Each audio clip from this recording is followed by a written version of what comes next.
یہ بارے میں یہ قیاس کرنا کہ چونکہ آپ ان سے افضل ہے، وہ بچپن میں نبی ہیں، لہذا آپ ہی بچپن میں نبی، جب ان کا بچپن میں نبی ہونا بھی یقینی اگر نہیں ہے تو اس سے نبی پاک کا بچپن میں نبی ہونا یقینی کیسے ہوگا؟ پھر ان کے قیاس کا ایک جواب یہ بھی ہے کہ حضرت عیسیٰ علیہ السلام اور حضرت یحییٰ سے حضرت موسیٰ بھی افضل ہیں، حضرت ابراہیم بھی افضل ہے، حضرت موسیٰ بھی حضرت عیسیٰ حضرت یحییٰ سے افضل ہے، حضرت ابراہیم بھی حضرت موسیٰ سے بھی افضل ہے، حضرت عیسیٰ حضرت یحییٰ سے بھی افضل ہے۔ پھر وہ بھی قیاس کیا کرو گا، حضرت موسیٰ بھی پیدا ہوتے نبی تھے اور حضرت ابراہیم بھی پیدا ہوتے نبی تھے۔ حالانکہ جب حضرت موسیٰ علیہ السلام فرعون کے پاس سے بھاگ گئے ڈر سے کہ کیفتی میرے ہاتھ مارا گیا ہے، یہ اس کے بدلے میں مجھے قتل کریں گے، آپ بھاگ گئے، حضرت شعیب علیہ السلام کے پاس پہنچ گئے، 10 سالوں کی بھیڑ بکریاں چلائیں، پھر وہاں شادی کروائی، پھر وہاں سے فارغ ہو کے وطن واپس لوٹ رہے تھے، رستے میں اللہ رب العزت نے آپ کو نبوت عطا فرمائی، واپسی پر رستے میں آپ کو نبوت عطا فرمائی اللہ تبارک و تعالیٰ نے۔ موسیٰ علیہ السلام نے عرض کیا، خدایا میری زبان صاف نہیں، لکنت ہے، مدعا پوری طرح میں واضح طور پر نہیں بیان کر سکتا، پھر مہربانی کر میرے بھائی ہارون کو بھی نبوت عطا کر۔ اللہ تبارک و تعالیٰ نے فرمایا کر اوتی تسونا گیا موسیٰ تیرا مطالبہ ہم پورا کرتے ہیں، تیرے بھائی کو بھی نبی بنا دیا۔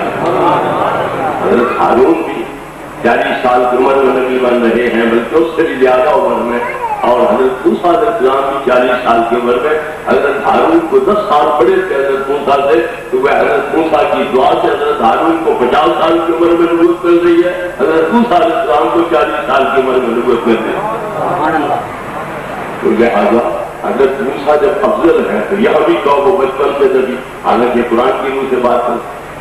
اسی طرح ابراہیم علیہ السلام آگ میں جھونکے گئے بت توڑنے کی وجہ سے، اور طرح طرح کی پریشانی آپ نے برداشت کی، تو پھر بعد میں اللہ تبارک و تعالیٰ نے نبوت عطا فرمائی، انی جاعلک للناس اماما، میں تمہیں لوگوں کے لیے امام بنانے والا ہوں۔ کل کیا وزن ذریعتی سے مجھے ہی میں نبی بنا، میری اولاد میں کبھی نبی بنا، تو اللہ نے فرمایا لا انعاذ بالظالمین، جو ظالم ہوں گے ان کو نبوت نہیں ملے گی، جو عادل ان سے متقی پرہیزگار ہوں گے تیری اولاد میں تمہیں ان کو بھی نبوت عطا کر دوں گا۔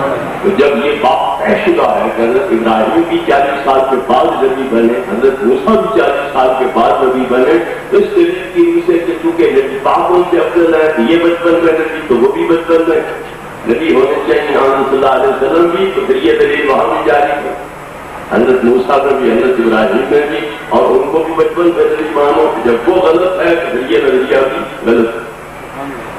حضرت جبریل امین علیہ السلام کی آمد سے پہلے محبوب پاک صلی اللہ علیہ وسلم غار حرا میں جا کے 6 ماہ سے عبادت کر رہے تھے۔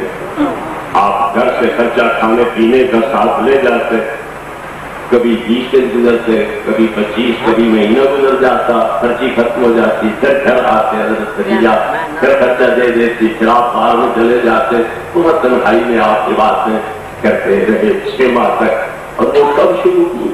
اول ما بدأ به رسول اللہ صلی اللہ علیہ وسلم من الوحی الرؤیا الصالح، آپ کو سچے خواب آنے شروع ہوئے۔ جب سچے خواب آنے شروع ہوئے، رات کو جو دیکھتے صبح جس طرح آپ رات کو دیکھتے اسی طرح صبح سامنے وہ حقیقت کھل کے آ جاتی، جس طرح دوپہر کا سورج ہوتا ہے اس طرح وہ چیز واضح روشن حالت میں سامنے آ جاتی۔ پھر غبے بجلہ الخلا، جب یہ صورت حال پیش آئی تو آپ کو یہ خلوت محبوب ہو گئی، تو مجھے لوگوں میں نہیں رہنا چاہیے، مجھے الگ الگ ہونا چاہیے، اللہ اللہ کرنی چاہیے۔ یہ بعد میں محبت خلوت کی اور اللہ اللہ کرنے کی یہ آپ کے دل میں پیدا ہو گئی۔ اب یہ جو 6 مہینے آپ نے غار میں عبادت کی ہے، اس میں بھی علماء کابر کا اختلاف ہے کہ آپ کس شریعت کے مطابق وہاں عبادت کیا کرتے تھے۔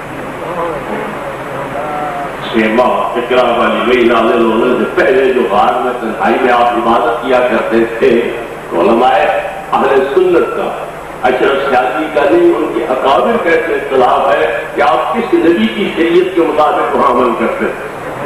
کوئی کہتا ہے حضرت عیسیٰ کی شریعت کے مطابق، کوئی کہتا ہے حضرت موسیٰ کی شریعت کے مطابق، لیکن ان مختلف اقوال میں سے مختار قول کیا ہے؟ حضرت ابراہیم علیہ السلام کی شریعت کے مطابق آپ عمل کرتے ہیں۔ اگر کسی کی شریعت کے مطابق عمل تھا وہ ابراہیم علیہ السلام کی شریعت کے مطابق تھا، کیوں؟ کچھ نہ کچھ بچا کچا دین ابراہیم علیہ السلام کا مکے والوں میں موجود تھا، تو آپ بھی وہیں پیدا ہوئے، اس لیے حضرت ابراہیم علیہ السلام کی ملت کے مطابق آپ عمل کرتے تھے۔ لیکن مختار قول یہ ہے کہ اللہ رب العزت نے آپ کا ذہن صاف بنایا، طبیعت صاف بنائی، دل پاک بنایا، تو پھر جو دل اور روح آپ کو رہنمائی کرتا تھا آپ اس کے مطابق ذکر فکر کیا کرتے تھے۔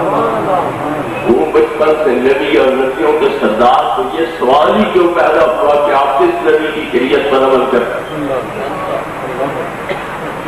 اگر آپ بچپن سے خود نبی اور نبیوں کے سردار ہیں، یہ سوال ہی کیوں ذہن میں آیا؟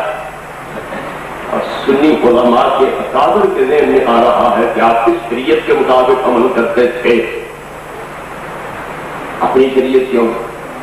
اس کے مطابق عمل کیوں؟ تو اکثریت اس طرف ہے کہ حضرت عیسیٰ یا حضرت موسیٰ یا حضرت ابراہیم کی شریعت کے مطابق یا حضرت نوح کی شریعت کے مطابق عمل کرتے تھے۔ کچھ حضرات کا مطلب یہ ہے کہ نہیں، صرف حضرت ابراہیم کی ملت کے مطابق عمل کرتے تھے، اور کچھ حضرات کہتے ہیں نہیں، اللہ جو بھی آپ کے دل میں بات ڈال دیتا تھا، رہنمائی کر دیتا تھا، اس کے مطابق آپ عمل کرتے تھے۔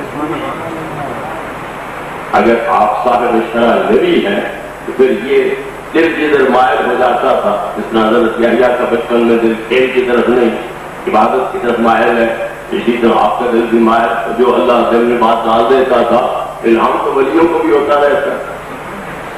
تو لہٰذا اس سے پتہ چلا کہ نبی کریم علیہ الصلوۃ والتسلیم اس 6 ماہ کے اندر بھی بالفعل نبی نہیں تھے، اور یہ جو سچے خواب آتے ہیں یہ 6 ماہ تک آتے رہے، اور سچے خوابوں کا حکم کیا ہے کہ یہ نبوت کا 40واں حصہ ہے۔ الرؤیا الصالحہ تو جو لوگ منصب کرتے ہیں ماربعین جزء من النبوۃ، جو سچے خواب ہیں یہ نبوت کے 40 حصوں میں سے ایک حصہ ہے۔ یہ 40 حصے کیسے بن گئے؟ آپ کی عمر نبوت کی جو ہے وہ 23 سال ہے، اور آپ سچے آتے رہے 6 ماہ، وہ 6 ماہ کی نسبت 23 سال کے ساتھ 1 اور 40 والی نسبت، 23 سال کی شکمائیاں کتنی بن گئی؟ 40۔ وہ سچے خواب آتے رہے 6 ماہ، تو پھر 6 ماہ کے خوابوں کی جو نسبت ہے نبوت کی کل مدت کے ساتھ وہ کیا بنی؟ 1 اور 40 والی نسبت بن گئی۔ اس لیے یہ حکم لگایا گیا ہے کہ سچے خواب جو ہے یہ نبوت کا 40واں حصہ ہے۔ تو بہرحال جب وہ 6 ماہ پورے ہو گئے، اب حضرت جبریل امین علیہ السلام وہ آپ کے پاس حاضر ہو رہے تھے۔ تو پہلے خوابوں میں رابطہ اللہ کے ساتھ ہوا، الہام شروع ہوئے، تاکہ ابتدا میں جبریل آ جائے، اور اصلی حالت میں آ جائے تو آپ کی بشریت اسے برداشت نہیں کر سکے گی، اس لیے ایک ایسا مرحلہ وار کی پذیر عمل شروع کیا گیا تاکہ پہلے خوابوں کے ذریعے عالم بالا سے مناسبت ہو جائے، اس کے بعد پھر آگے ترقی کی جائے گی۔ تو اب پہلی مرتبہ حضرت جبریل آ رہے ہیں تو پچھلی شکل میں آ رہے ہیں، ملکی حالت سے نہیں آ رہے۔ جو ملکی حالت میں آتے ہیں تو پھر آپ ان کے دیدار کی تعبیر نہ لا سکتے، برداشت نہ کر سکتے، اس لیے اللہ رب العزت نے ان کو بشری حالت میں بھیجا۔ یہ ہولے ہولے آہستہ آہستہ اللہ رب العزت اس اعلیٰ مقام کی طرف لے جا رہا ہے۔ اب وہ آگے کرتے ہیں اقرا پڑھیے، تو سرکار نے کہا ماں میں کہا ہے میں تو پڑھا ہوا، میں کیسے پڑھوں جبکہ میں پڑھا ہوا نہیں ہوں۔ حضرت جبریل نے سینے سے لگایا، دبایا، جس کا پچھلے دنوں میں نے کیا تھا، تو حتیٰ کہ جبریل کی طاقت دبانے کی انتہا کو پہنچ گئی، یہ سرکار کی دباؤ برداشت کرنے کی طاقت انتہا کو پہنچ گئی، 3 مرتبہ اس طرح پر دبایا۔ اب اس دبانے میں حکمت کیا تھی؟ حضرت شاہ عبد العزیز علیہ رحمت بیان فرماتے ہیں کہ یہ جو خیر دینا لینا ہوتا ہے اس کی 4 صورتیں ہوتی ہیں۔ ایک جو انعکاسی ہوتی ہے، ایک بندہ خوشبو لگا کے محفل میں آ جاتا ہے تو سارے لوگ اس کی خوشبو سے پیدا ہوتا ہے، ان کے دماغ تازہ ہو جاتے ہیں، پیشاب میں جام اختر ہو جاتا ہے، لیکن جب